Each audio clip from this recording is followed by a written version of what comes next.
तो नमस्ते आप सभी को। आज हम लोग वर्ण विचार के बारे में पढ़ेंगे। यह व्याकरण के डे 2 है और इसमें हम पहले वर्ण के बारे में जानेंगे, वर्ण के भेद के बारे में जानेंगे और उच्चारण स्थान के बारे में भी जानेंगे और हवा के आधार पे, मुंह से निकलने वाले हवा के आधार पे वर्ण के भेद, फिर स्वर तंत्रिका के आधार पे वर्ण के भेद के बारे में जानेंगे। तो पहले हम वर्ण के बारे में जानते हैं कि वर्ण क्या है। वर्ण क्या है, पहले वर्ण जानेंगे। देखो वर्ण वर्ण क्या है। वर्ण उसे कहते हैं जिसका हम क्या खंड खंड खंड या टुकड़ा नहीं कर सकते। खंड या टुकड़ा टुकड़ा टुकड़ा टुकड़ा नहीं कर सकते, नहीं कर सकते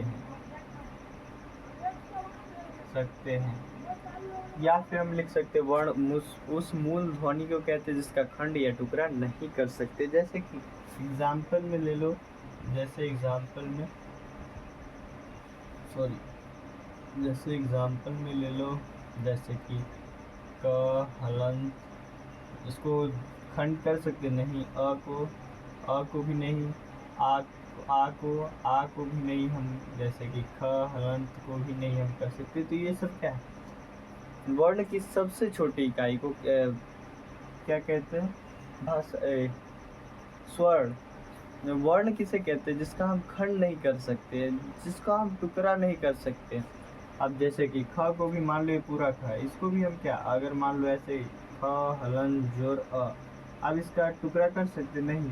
तो ये भी वर्ण है, ख एक वर्ण है, अ भी एक वर्ण है। समझ में आया।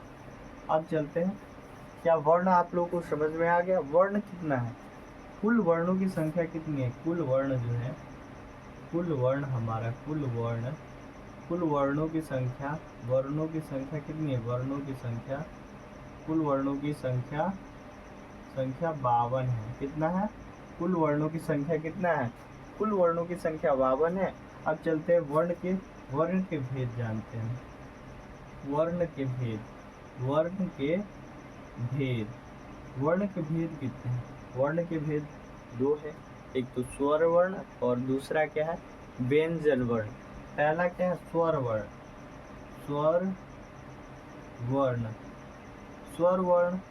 और दूसरा हमारा व्यंजन वर्ण। स्वर वर्ण के बारे में जानते हैं। देखो स्वर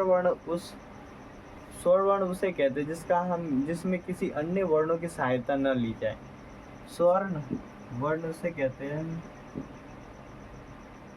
इसमें सीधे लिखो, इसमें अन्य वर्णों की सहायता, वर्णों की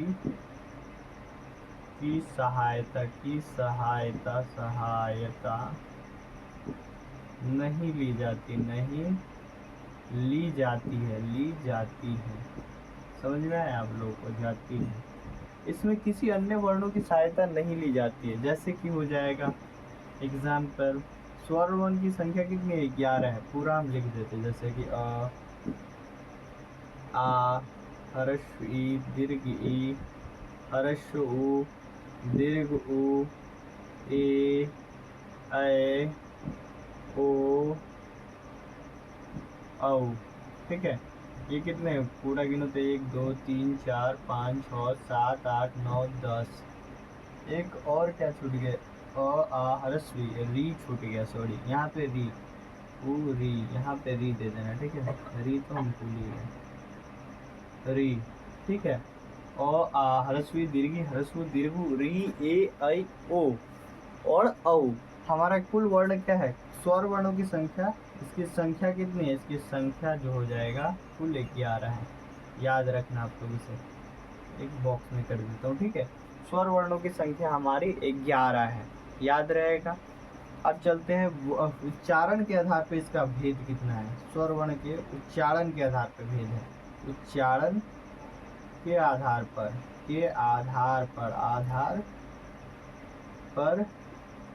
स्वर के भेद, वर्ण के भेद। देखो भेद कितने, 3 है। इसके तीन भेद है। पहला है ह्रस्व स्वर, दीर्घ स्वर और प्लुत स्वर। ह्रस्व स्वर पहला क्या है? ह्रस्व। ह्रस्व यहाँ पे मेरा लगा, ठीक है। ह्रस्व, ह्रस्व स्वर, ह्रस्व स्वर। ह्रस्व स्वर क्या है? अ है, ऊ है, ई है, ये सब क्या हमारा ह्रस्व स्वर है। और दीर्घ स्वर, उसके बाद क्या है? दीर्घ स्वर। दीर्घ स्वर क्या है हमारा? दीर्घ स्वर में जैसे आ हो गया हमारा, और दीर्घ हो गया, दीर्घी हो गया, ये सब क्या है हमारा? ह्रस्व स्वर। और प्लुत स्वर, प्लुत स्वर। प्लुत स्वर में हमारे जैसे कि ओम हो जाएगा, ओम क्या हो जाता है? ओम हो जाता है। ये सब क्या है? अब इसे एक बात और याद रखना, इसमें क्या? इसमें एक गुना, कितना? एक गुना समय लगता है ह्रस्व स्वर में। और दीर्घ स्वर में कितना? दुगुना, दुगुना, ठीक है, दुगुना लगता है। और इसमें क्या? प्लुत स्वर में 3 गुना। क्या चीज? 3 गुना समय लगता है इसमें, याद रखना। ह्रस्व स्वर में 1 गुना, दीर्घ स्वर में 2 गुना, और प्लुत स्वर में 3 गुना, याद रखना, ठीक है। तो ये रहा हमारा स्वर के बारे में। अब चलते हैं व्यंजन वर्ण के बारे में। स्वर के भेद हो गया, उच्चारण के आधार पे 3 वर्ण हो गया। पहला ह्रस्व, दीर्घ और प्लुत स्वर। और उसके बाद चलते हैं व्यंजन के बारे में। यहाँ पे व्यंजन क्या है? अब व्यंजन वर्ण के बारे में, व्यंजन वर्ण के बारे में, व्यंजन, ठीक है, व्यंजन वर्ण, व्यंजन। दूसरा भेद है स्वर वर्ण का, व्यंजन वर्ण। व्यंजन वर्ण में देखो, व्यंजन वर्ण में क्या होता है? इसमें अन्य वर्णों की सहायता, वैसा वर्ण जिसमें अन्य वर्णों की सहायता ली जाती है उसे हम व्यंजन वर्ण कहते हैं। बस इसमें हम शॉर्ट में लिख देते हैं, इसमें अन्य वर्णों की सहायता है।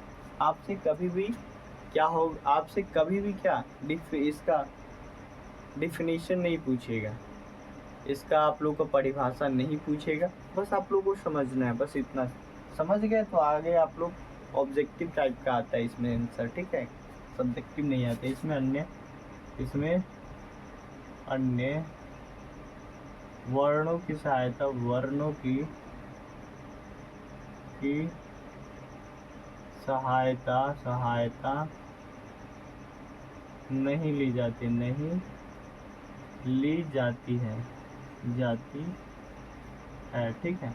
इसमें किसी भी अन्य वर्णों की सहायता नहीं ली जाती, जैसे सॉरी माफ करना, इसमें ली जाती है, इसमें सहायता ली जाती है, ठीक है। एग्जाम्पल जैसे कि ख भी एक व्यंजन वर्ण है। ख में देखो, ख में क्या होता है? ख को तोड़ने पर क्या होता है? ख, हलन, जोर, अ।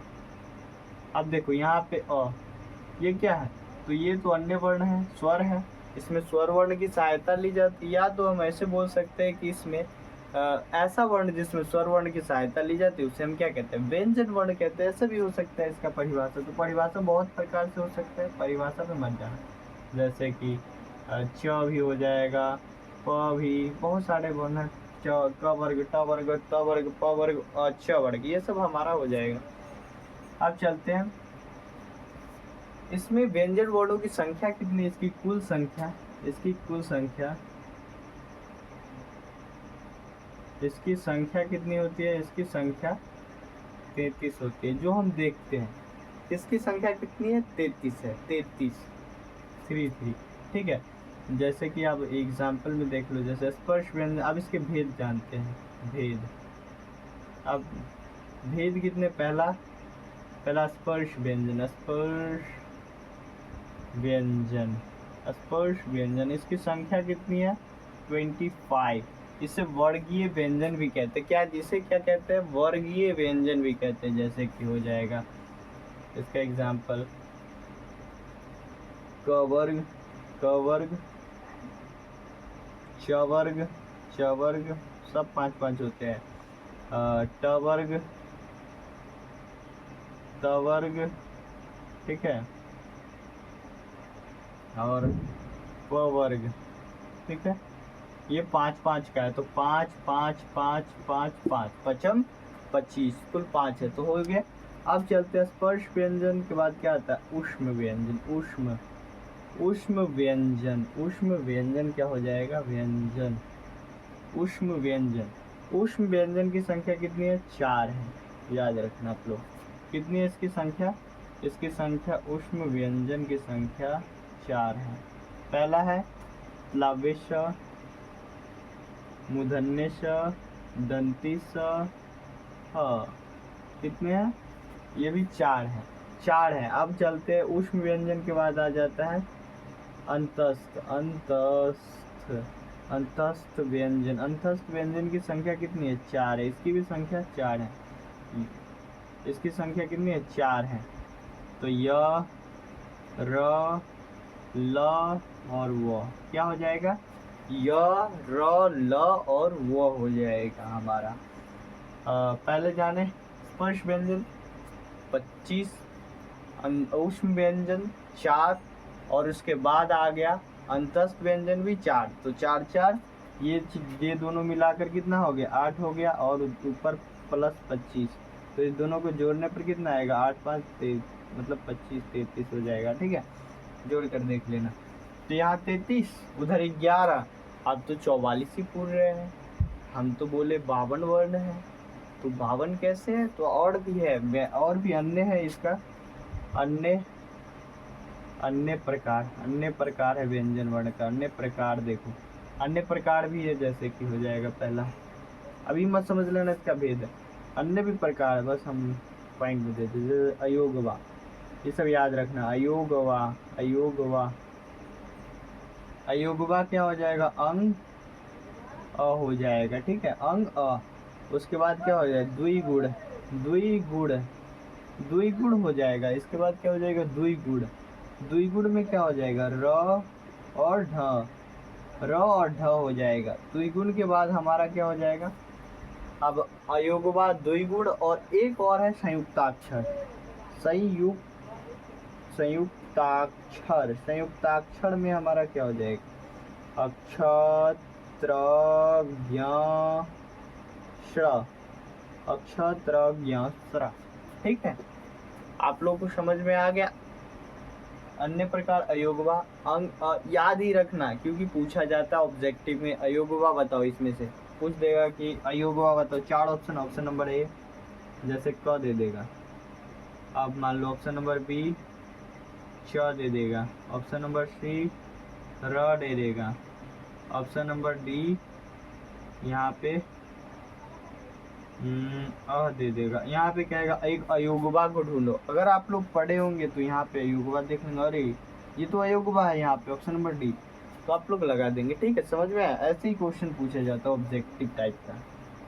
ठीक है, आपसे कोई सब्जेक्टिव नहीं पूछेगा। व्याकरण, व्याकरण बहुत सिंपल है, आप लोग शुरू से ध्यान देना व्याकरण पे, क्योंकि व्याकरण से 60% प्लस ऑब्जेक्टिव पूछा जाता है। ठीक है, पूरे कितने 100 क्वेश्चन आते हैं, 100 में 60% ऑब्जेक्टिव रहता है, और 40% क्या रहता है, 40% बुक से रहता है। समझ में आ रहा है ना।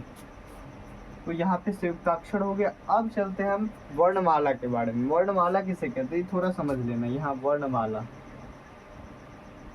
ऊपर पड़ा है, यहाँ पे आ जाओ, वर्णमाला, वर्णमाला के बारे में आ जाओ।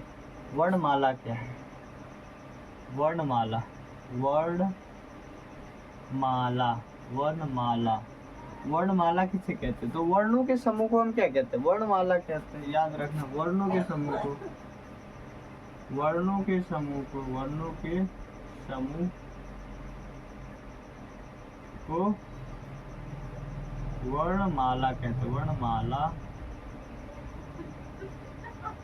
कहते हैं। ठीक है, वर्णों के समूह को क्या कहते हैं, वर्णमाला कहते हैं। वर्ण का कई सारा समूह, जैसे कि हो जाएगा क, हलन जोर, अ जोर, ल हलन जोर, अ हलन जोर, और क्या हो जाएगा, म हलन जोर अ। अब बताओ इसका क्या बनेगा, यहाँ पे पूरा जोड़ने पर क्या होगा, क्या हो जाएगा, कलम। क में जोड़ेंगे तो क पूरा, और ल में अ जोड़ेंगे तो ल, और म में अ जोड़े तो म, कलम। तो यही है, वर्णों के समूह को क्या कहते हैं, वर्णमाला कहते हैं। अब ये इसलिए समझाए, आगे हम बताते हैं। देखो यहाँ पे हम ये पढ़ाए अक्षर, त्र, ज्ञ और श्र, ये 4 है ना, इसमें से एक पूछा जाता है कि इसमें से बताओ कि यह त्र किस चीज से मिलकर बना है। त्र त्र त्र में 2 शब्द आता है, त्र त्र त्र, त हलंत जो र, ठीक है।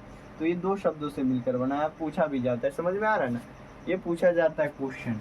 तो यहाँ पे देखो अब बताते हैं किन किन शब्दों से मिलकर बना है, किन किन वर्णों के मेल से बना है, मेल से बना है, ठीक है। किन किन वर्णों के मेल से, जैसे कि छ पढ़ा है अच्छा, तो ये क्या, क हलन जोर मूर्धन्य स हलन जोर अ, या फिर पूरा मूर्धन्य स भी लिख सकते हो, ऐसा भी हो सकता है, ठीक है, कोई दिक्कत नहीं है। क हलन जोर, उसके बाद क्या होगा, क्षत्र त्र त हलन जोर र हलंत जोर अ, क्या हो जाएगा, त्र हो जाएगा, क्या, त हलन जोर र हलन जोर अ, त्र हो जाएगा। उसके बाद ज्ञ, क्षत्र ज्ञ, तो ज हलन जोर य हलन जोर अ, क्या हो जाएगा, ज्ञ हो जाएगा, समझ में आया। और उसके बाद क्या हो जाएगा, अक्षत्र ज्ञ स्र। अब स्र कैसे मिलकर बना है, तो स्र भी बहुत हल्का है, श शब्द में ही देखो, स्र लाबे श हलन जोर र हलन जोर अ, स्र हो गया, ठीक है। क्या आप लोग को समझ में आया किन किन वर्णों के मेल से बना है, आप लोग को पूरी तरह से समझ में आ गया होगा इतना तक। पहले तो हम जाने वर्ण के बारे में, वर्ण क्या है, वर्ण के भेद जाने, वर्ण के 3 भेद है। उसके बाद व्यंजन वर्ण के बारे में जाने, व्यंजन वर्ण की संख्या 33 है। उसके बाद उसका भी 3 स्पर्श, अंतस्थ, ऊष्म और भी अन्य प्रकार है, योगवा, द्विगुण और भी एक संयुक्ताक्षर है। अब जाने संयुक्ताक्षर वर्णमाला, वर्णमाला के बाद संयुक्ताक्षर वर्ण का मेल किन किन वर्णों के कारण बना है संयुक्ताक्षर, तो समझ में आ गया आप लोगों को। अब चलते उच्चारण स्थान के बारे में जानेंगे। तो अब इन सभी को हम मिटा देते हैं। तो आप लोग आशा करता हूँ कि नोट किए होंगे, अगर नोट भी नहीं किए तो समझ गए ना, ज़्यादा जरूरी है समझना। अगर नोट किए तो और अच्छा बात है, नहीं किए तो कोई बात नहीं। आप जानेंगे उच्चारण स्थान के बारे में। उच्चारण स्थान कि किन किन वर्णों का उच्चारण किन स्थानों पे होता है, क्या जानेंगे, किन किन वर्णों का उच्चारण किन स्थान पे होता है। यहाँ पे जैसे कि मान लो कि ल का उच्चारण स्थान बताओ, जिन जिन को पता है वो कमेंट में आप लोग लिखना, ठीक है। ल का उच्चारण स्थान क्या हो जाएगा, तो दंत हो जाएगा, क्या हो जाएगा, दंत, कमेंट में लिखना, ठीक है। यहाँ पे आप चलते उच्चारण स्थान, उच्चारण स्थान। अब देखो उच्चारण स्थान में जैसे कि हो जाएगा क वर्ग, क वर्ग में क वर्ग बोल रहे हैं तो इसका मतलब क ख ग घ अंग, ये पूरा आ जाएगा, समझ में आ रहा है ना, पांचों एक। और अ आ और ह, ये सभी का उच्चारण स्थान कहाँ है, तो इन सभी का उच्चारण स्थान कहाँ है, कंठ, कंठ, ठीक है। और उसके बाद आ गया च, च वर्ग, मतलब च वर्ग का मतलब च छ ज झ य, ये पूरा। और उसके बाद क्या हो जाएगा, ह्रस्वी दीर्घी लावेश, इस सब का तालु से, ठीक है। उसके बाद आ गया ट वर्ग, ट वर्ग मूर्धन्य स री, देखो ये सब कहाँ, मूर्धा से, कहाँ से, तो मूर्धा से बोला जाता है, ठीक है। अब उसके बाद त वर्ग, त वर्ग लाभ्य स और ल, ये सब कहाँ से बोला जाता है, ये सभी कहाँ से बोला जाता है, तो त वर्ग का उच्चारण स्थान कहाँ हो जाएगा, त वर्ग का उच्चारण स्थान हमारा दंत हो जाएगा, ठीक है, दंत। अब आ गया प वर्ग। प वर्ग मतलब प फ ब भ म, ये पूरा। और उसके बाद हरसु दीर्घ उ और व, ये सब क्या ओष्ठ से, ओष्ठ, ठीक है। समझ में आ गया आप लोगों को ये सभी का उच्चारण स्थान। पहला क वर्ग का, क वर्ग का उच्चारण स्थान कहाँ हो जाएगा, कंठ। च वर्ग का तालु, और ट वर्ग का मूर्धा, और त वर्ग का दंत, और प वर्ग का ओष्ठ। इतना याद हो जाएगा ना। नहीं याद होगा तो हम एक शॉर्ट है किताब में देखे कि देखे क का मतलब के, और टी मतलब तालु, और एम मतलब मूर्धा, दंत मतलब डी, और ओष्ठ मतलब ओ, ठीक है, ओ। तो KTMDO ये किताब में देख, अगर याद होगा तो ऐसे भी कर लोगे, लेकिन मेरे हिसाब से इससे बढ़िया तो आराम से याद हो जाएगा, लिखोगे आराम से याद हो जाएगा, ठीक है, यहीं पे याद हो जाएगा। क वर्ग कंठ से, च वर्ग मेरे साथ बोलो, च वर्ग, च वर्ग तालु से, ट वर्ग मूर्धा से, त वर्ग दंत से, और प वर्ग ओष्ठ से। बस इतना समझ में आ गया, ये उच्चारण स्थान। अब उसके बाद चलते हैं वर्णों के क्या चीज, अब हम मुंह से निकलने वाले हवा के आधार पे वर्णों के भेद, ठीक है। यहाँ पे लिखेंगे मुंह से निकलने वाले, मुंह से निकलने वाले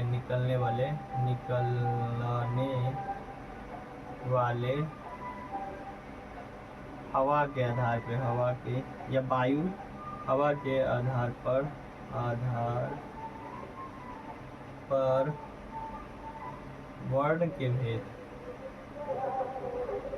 पहला क्या, पहला वर्ण है अल्प प्राण। अल्प प्राण, अल्प प्राण। देखो अल्प प्राण में क्या होता है, बस इतना इसमें हम शॉर्ट में पढ़ाते हैं, शॉर्ट में बता देते हैं जो एग्जाम के लिए मोस्ट इम्पोर्टेंट है। देखो अल्प प्राण में क्या होता है कि प्रत्येक स्पर्श व्यंजन, स्पर्श मतलब बताए ना 25 संख्या, क वर्ग, च वर्ग, ट वर्ग, त वर्ग और प वर्ग। समझ में आ गया। तो प वर्ग मतलब पूरा, क वर्ग मतलब पूरा, समझ में रहा ना। तो ये प्रत्येक स्पर्श व्यंजन का पहला, तीसरा और पांचवा होता है, याद रखना, पहला, तीसरा और पांचवा याद रहेगा, पहला, तीसरा और पांचवा, या फिर 135 फॉर्मूला याद रहेगा। अल्प प्राण मतलब 135 याद रहेगा, अल्प प्राण मतलब 135, ठीक है। तो ये जैसे कि क, ख, घ, क, ख, ग कहाँ गया जी, ग, घ और अंगा। 135 फॉर्मूला लगाना, अल्प प्राण पूछे तो 135 फॉर्मूला नंबर 135 लगाएंगे, मतलब 135 मतलब एक हो जाएगा, दूसरा, फिर तीसरा हो जाएगा और पांचवा हो जाएगा, याद हो जाएगा 135, 1 3 5, ठीक है। तो ये अल्प प्राण हो गया, समझ में आ गया अल्प प्राण। उसके बाद फिर हम बताते हैं च, छ, ज, झ और य। क्या आप लोगों को पता है इसमें अल्प प्राण कौन सा है, बताओ जी बताओ। तो इसमें अल्प प्राण क्या हो जाएगा, 135 फॉर्मूला लगेंगे, फॉर्मूला नंबर 135 याद रहेगा, 1 और 1 2 3 और ये 5, 1 3 5, ये सब क्या हो जाएगा, 1 5।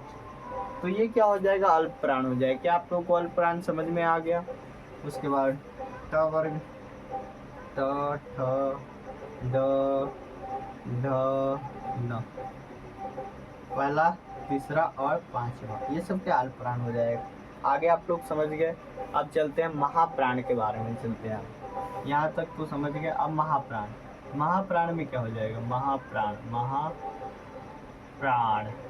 जिसमें अधिक वायु निकलता है। दूसरा है महाप्राण, इसमें क्या हो जाएगा, अधिक वायु निकलता है। तो 2 4 24 इसमें फॉर्मूला लगाना, फॉर्मूला नंबर 24, महाप्राण में फॉर्मूला नंबर 24 लगाएंगे। इसमें क्या लगाएंगे, फॉर्मूला नंबर 24। प्रत्येक स्पर्श व्यंजन का दूसरा और चौथा वर्ण क्या हो जाएगा, महाप्राण हो जाएगा। जैसे कि हो जाएगा, अब मान लो प वर्ग, प फ, ब, भ और म। पहला दूसरा, तो दूसरा बोले, तीसरा चौथा, चौथा बोले, बस ये क्या हो गया, महाप्राण हो गया। अब इसी में अल्पप्राण बताओ, तो अल्पप्राण 1 3 5, समझ में आ गया। अल्पप्राण, महाप्राण, अल्पप्राण, महाप्राण, अल्पप्राण, समझ में आ गया। अब अल्पप्राण, ये अल्पप्राण हो जाएगा 1 3 और ये 5, ये अल्पप्राण, अल्पप्राण, और ये दोनों, ये क्या हो जाएगा, महाप्राण, महाप्राण। समझ में आ गया आप लोगों को। अब तो कोई डाउट नहीं, फिर आ जाओ। च, छ, ज, झ, य। अब इसमें महाप्राण बताओ, तो 1 2, 24 नंबर फॉर्मूला लगाएंगे 4, ये हो गया हमारा। समझ में आ गया। दूसरा और चौथा, प्रत्येक स्पर्श व्यंजन का दूसरा और चौथा हो जाएगा। अब चलते हैं, अब स्वर तंत्रिका के आधार पे कंपन, स्वर तंत्रिका में कंपन के आधार पर, स्वर तंत्रिका में, स्वर तंत्रिका में कंपन के आधार पर, आधार पर वर्ण के भेद, वर्ण के भेद, ठीक है। स्वर तंत्रिका में कंपन के आधार पर पहला है, पहला वर्ण क्या हो जाएगा हमारा, घोष।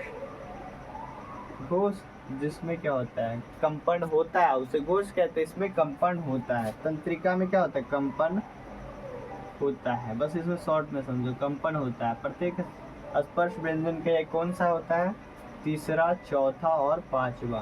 प्रत्येक स्पर्श व्यंजन का तीसरा, चौथा और पांचवा, ठीक है। यहाँ पे भी समझाते लिख कर, ठीक है, पूरा। यहाँ पे प्रत्येक स्पर्श तीसरा, चौथा होता है, और पूरा स्वर, स्वर और अंतस्थ व्यंजन, यहाँ पे अंतस्थ व्यंजन, ठीक है। स्वर कितने, 11 यहाँ हो जाएंगे, और ये कितने, 4, ठीक है, ये 4 हो जाएंगे। ओके, यहाँ पे समझ में आया कि आप लोगों को, यहाँ पे ठीक है। अब चलते घोष, यहाँ पे आप लोगों को समझाते। घोष, घोष क्या है, घोष, घोष क्या होता है, प्रत्येक स्पर्श व्यंजन का 1 2, 1 और 2, और ऊष्म व्यंजन, ऊष्म व्यंजन, व्यंजन, ठीक है, ऊष्म व्यंजन। समझ में आ गया यहाँ पे। बस अब यहाँ पे समझाते हैं, देखो का पूरा लिख देते हैं, क, ख, ग, घ, अंग, ठीक है, च, छ, ज, झ, य, ट, ड, ढ, न। यहाँ पे त, थ, द, ध, न, प, फ, ब, भ, म।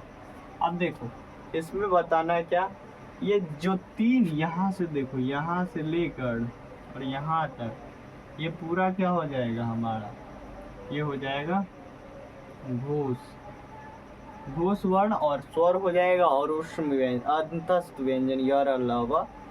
समझ में आ गया। और ये दूसरा, ये और ये दोनों क्या हो जाएगा, ये पहला दूसरा, ये सभी क्या हो जाएगा, ये सभी हमारा अघोष वर्ण, अघोष वर्ण।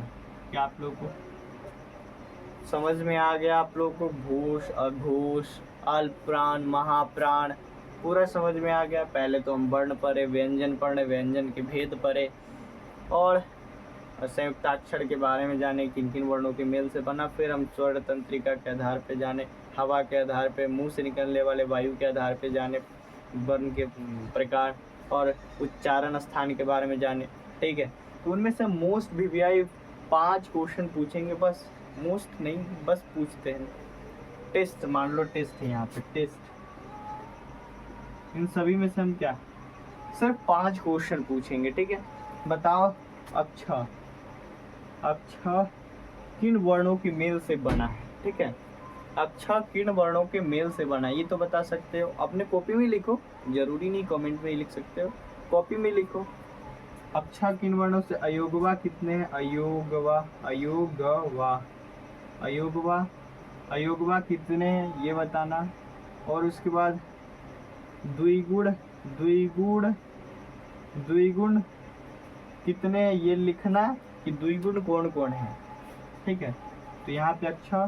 तो और उसके बाद क्या, प का उच्चारण स्थान कहाँ है, और कुल वर्णों की संख्या कितनी है, वर्णों की संख्या, कुल वर्णों की संख्या कितनी है, वर्णों की संख्या, वर्णों की संख्या कितनी है, कुल वर्णों की संख्या। तो अक्षर, अब हम बताते हैं अक्षर क्या है, क हलंत जोर मूर्धन्य स, या फिर हलंत जोर लगा के अभी लिख सकते। अयोगवा कितने हैं, 2 है, अंग और अ। द्विगुण कितने हैं, 2 है, ये भी 2 है और ये भी 2 है, र और ढ। ठीक है, प का उच्चारण स्थान ओष्ठ है। ठीक है, प का उच्चारण स्थान ओष्ठ है। और वर्ण कितने, कुल वर्णों की संख्या 52 है। आशा करता हूँ कि आप लोगों को वर्ण विचार बहुत बढ़िया से समझ में आया होगा, और आप लोग जरूर नोट्स बनाना और बेहतरीन ढंग से तैयारी करना। ठीक है, तो मिलते हैं नेक्स्ट वीडियो में, शब्द विचार में मिलेंगे।